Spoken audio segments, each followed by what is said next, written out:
welcome to my channel! So for today's video guys, mag-question and answer me kung kinsay makatubag sa kong simple nga mga pangutana. So class, math atong subject karon. Sayo na kayo nga pangutana. 1 plus 1. Ako ma'am! Okay Nat, unsa may answer? 11! Unsa 11? Wrong! Ako ma'am! Sige, Kuya Justin, tarong-tarongan ako ninyo ha. Ay, Majilan, unsa pangandi ay. Unsa Majilan oy? Ma'am, ako ma'am. Sige, Tantan, mas bintahan ni kay buutan. Ay, kasimple to. Hay, salamat. Very good, Tantan. Pakpakin ninyo.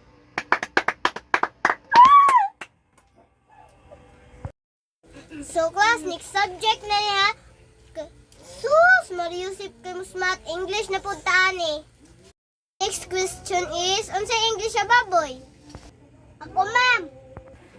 Sige, Tantan, mas bintahan ni kay buutan. Inasal. Unsa inasal? Ako ma'am.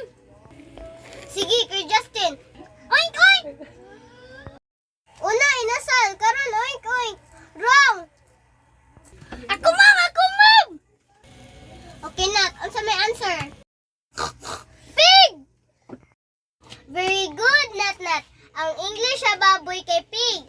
Dili inasal. Kay ang inasal, giluto na. Dili pud oink-oink kay ang tingog na sa baboy.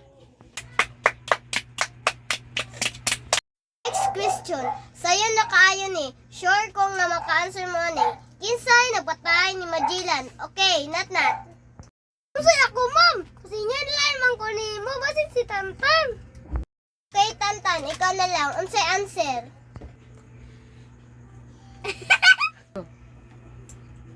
Ambot lang, ma'am. Ay, wako kay baw. Ako, ma'am. May baw ka na, ma'am. Hi. Sige daw. Ikaw daw, Justin. Easy. Kinsa bandela. Lapo. Hi, may lalang. Very good. So, maano to guys. Maminaw ito sa maestra para natin daghang makatunan. Thank you for watching. Bye-bye.